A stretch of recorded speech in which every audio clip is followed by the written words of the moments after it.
Yes bana, mambo vipi? Mimi naitwa Ricky Kisalala San, niko na Nanga OG. Of course tumekuja Dodoma kwa ajili ya miaka 30 ya Bongo Flava.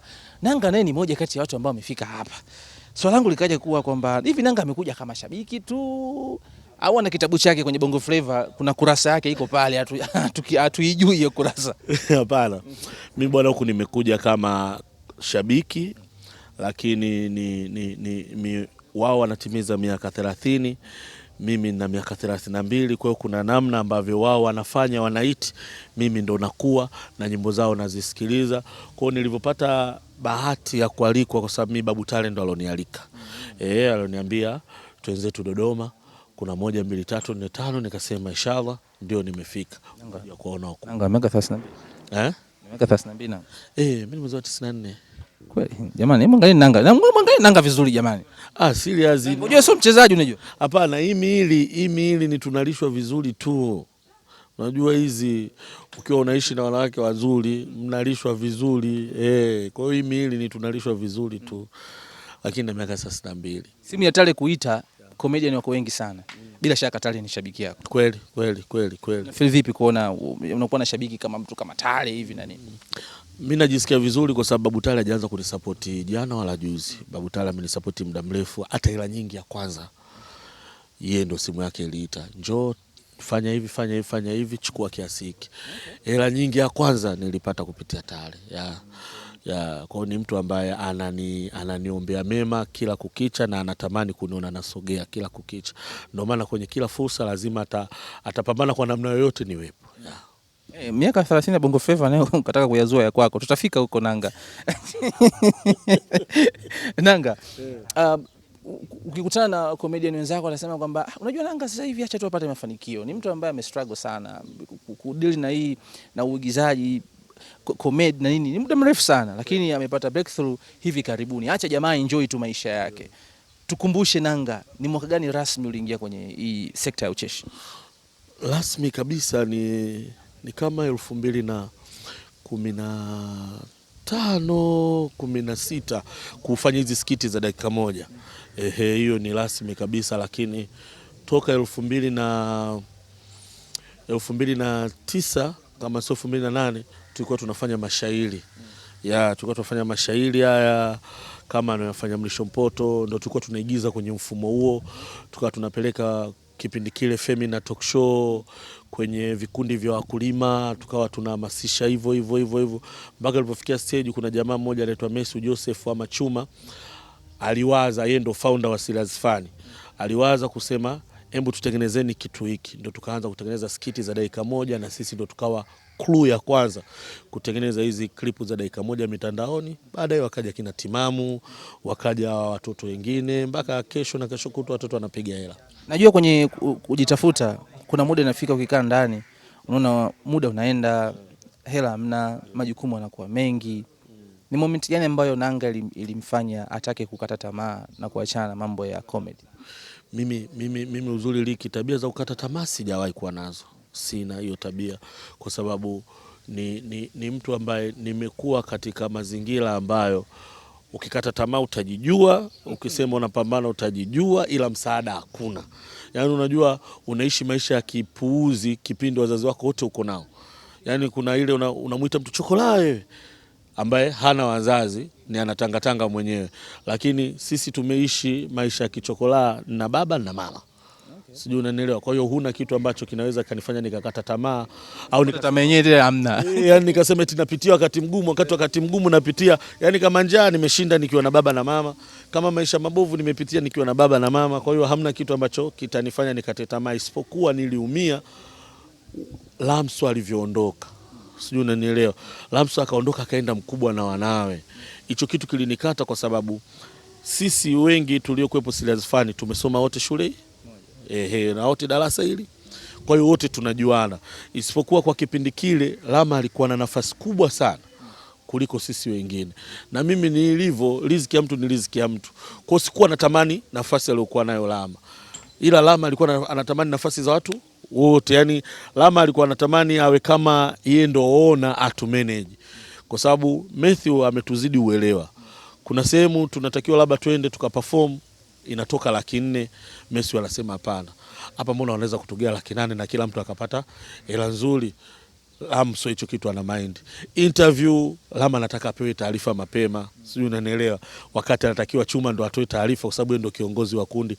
Kwa vitu hivyo viliendaenda, mwisho wa siku nikaona mtu amekuja kuposti yuko mwenyewe na ameingia kwenye kundi la Mkubwa na naye. Ile ilinikata, ilifikia stage hadi nikapoteza hata mawasiliano naye. Ni mshikaji wangu sana, lakini ngasema huyu mzee siwezi kuongea naye tena. Kwa sababu kuna namna wewe unaamini maisha tunatobolea huku, alafu mtu ameenda kukuvunja moyo kwa kiasi kile, nikaona huyu hatutakii mema. Kwa hiyo kuna namna nilimind kwa kipindi kile, lakini all sasa hivi tunaendelea na ushikaji. Maisha yanaendelea. Wazazi sasa hivi wakikutazama wanaonaje? Wanafurahi japokuwa wote sasa hivi hawaniiti Victor.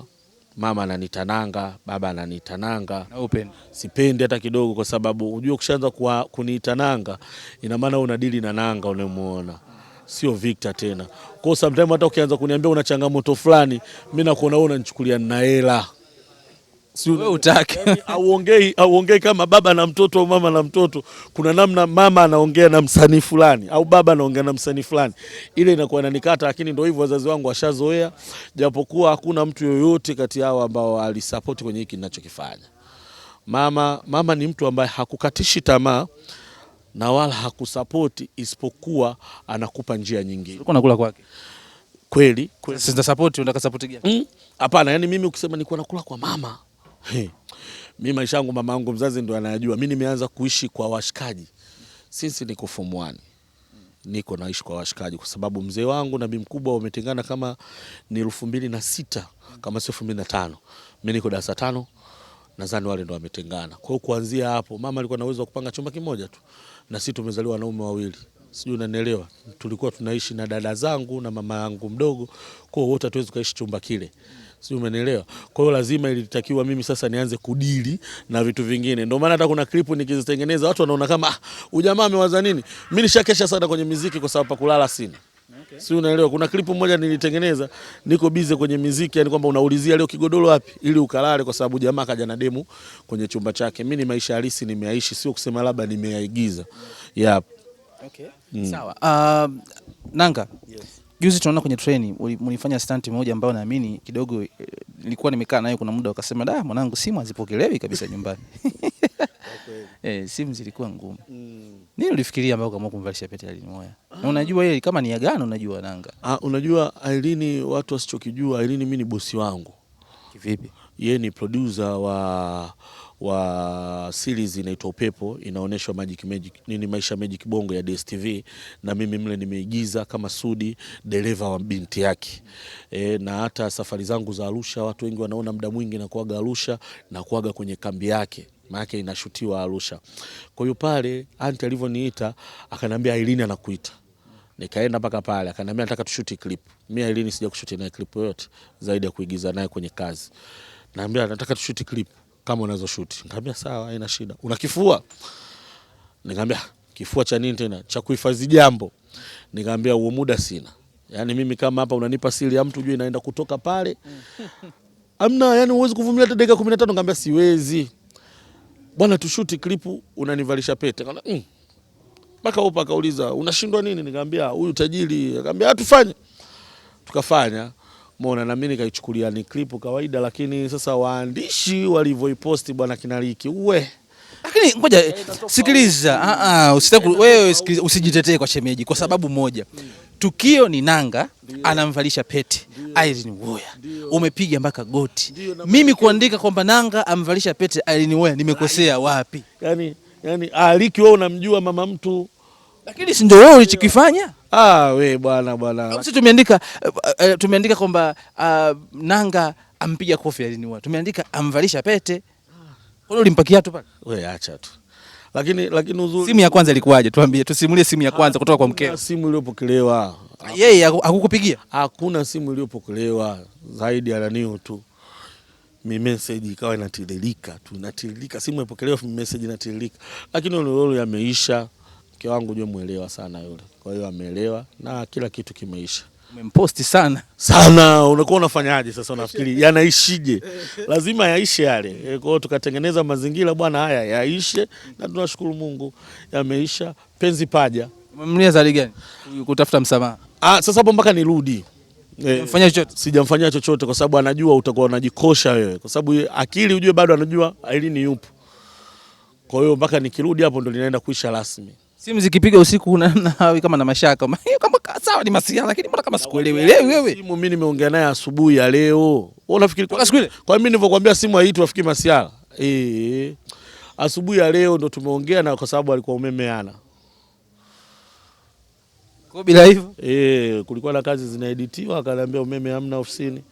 Hapo ndo tulikuanza kuongea lakini tofauti na hapo kilikuwa kinanuka. Kwa pongezi kwa TANESCO. Bwana nashukuru kweli. Okay. Sofa Nanga unajiepusha vipi? Sasa hivi umeoa, si ndio? Na umepata fame wakati tayari upo kwenye ndoa, si ndio? Kuna namna najua vishawishi vinakuwa vingi sana. Fame na wanawake ni vitu ambavyo vinaenda, hata Gabi ni mtu wa wanawake sana. Gabi Mtanzania. Wewe binafsi unajiepusha vipi kuhakikisha kwamba hii fame sasa isije kuniharibia familia yangu? Wasanii wengi wanaogopa kuoa kwa sababu ya mambo ya drama za hapa na pale, kama ambavyo kimetokea hivi juzi. Haya ni masiara tu, lakini najua DM yako imejaa sana. Vibaya mno. Kwanza sijaoa, ila nina mwanamke ambaye nategemea kumuoa na Watanzania wote wanamjua, familia za pande mbili zote zinatujua, tuko kwenye process vizuri, ndio maana nikawaambia kuhusu MC na ukumbi watachagua wao. Sijui unanielewa. Mimi sibabaiki sana na wanawake kwa sababu kama wangekuwa wananitaka, wangenitakaga kipindi hicho.